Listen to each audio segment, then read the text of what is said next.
What if I told you that the biggest lie in history is not in philosophy books, nor in religions, but in what you believe about yourself?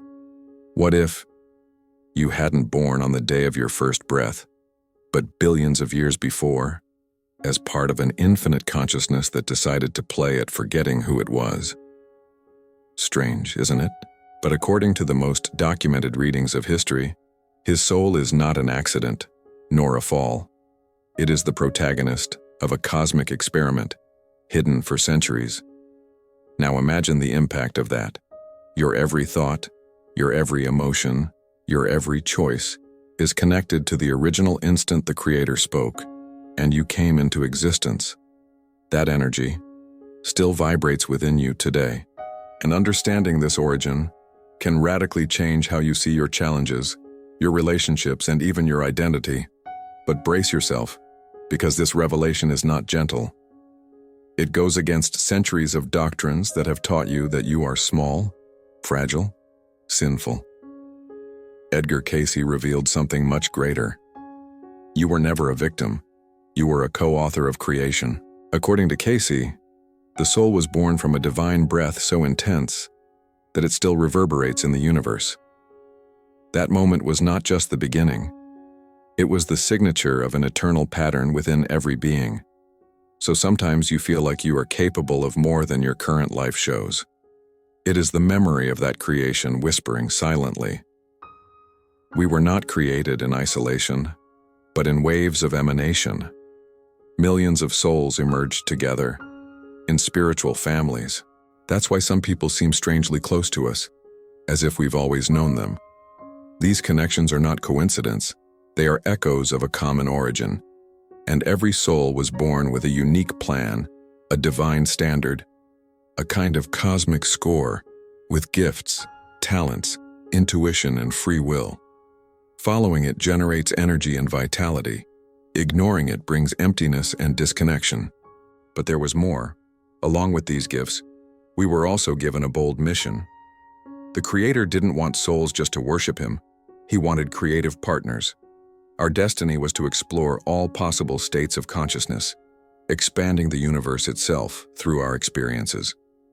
It was an unprecedented adventure, the greatest experiment in cosmic history. But there was a risk. To fully experience matter, we would have to temporarily forget who we were. Like an actor who immerses himself so deeply in the role that he forgets his true identity. This forgetfulness would be both a blessing and a danger.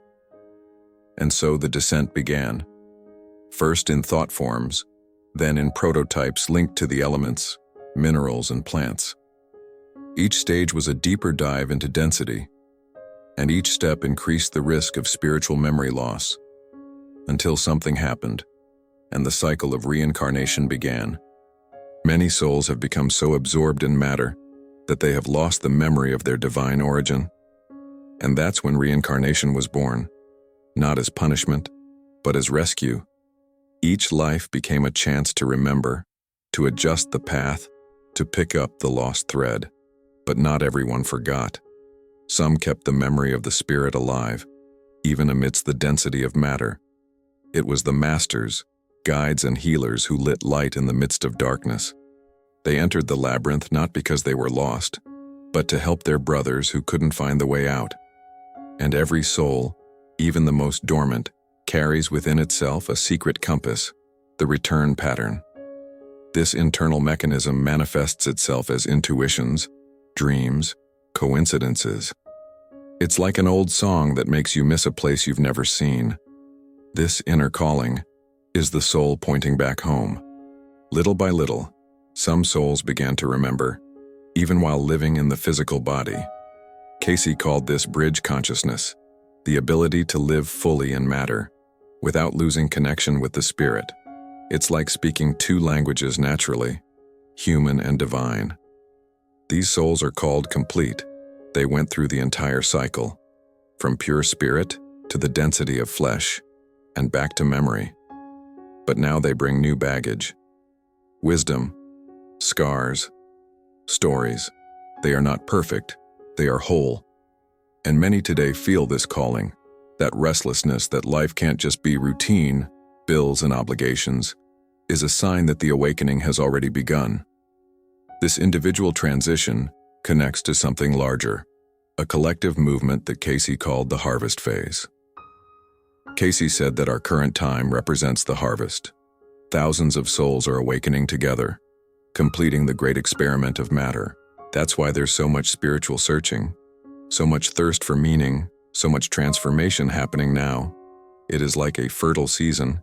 Every mature soul begins to remember. This awakening is not isolated, it is collective. A gesture of love, a true word, an act of compassion. These are signs that consciousness is blossoming. But the harvest does not mean the end. It means the beginning of a new phase. Awakened souls become living bridges. Doctors who heal bodies and souls. Artists who awaken consciences. Ordinary people who illuminate everyday life. This is the next step, transforming ordinary life into sacred ground. The ultimate destination is not to escape the physical world, but to transform it. The awakened being does not reject matter.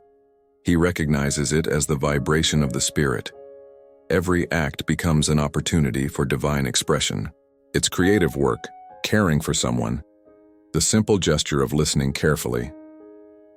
When aligned with the divine standard, these acts generate energy and fulfillment. When ignored, they drain, empty. Cayce called this practical spirituality. It's not about running away from life. It's about living it consciously, in every detail. All of life is a laboratory. Every encounter, every challenge, every creation, and the greatest reminder is this: you are not a body that has a soul. You are a soul that experiences body. And now I ask you, what changes in your life when you realize that you are not small, trying to reach the divine, but the divine itself exploring what it is to be human? How many burdens would turn into opportunities, if seen as part of a cosmic experiment? And what choices will you make from now on, knowing that your every action expresses the same energy that created the universe? Stop and reflect. What moments have made you feel like there was something bigger going on, even when no one else noticed? Share your experience in the comment, because your memory can awaken other souls. This is the power of collective consciousness. When one awakens, many remember together. If this message touched you, don't let that energy stop here. Like this video, subscribe to the channel and turn on notifications, because the harvest has already begun, and every awakening counts.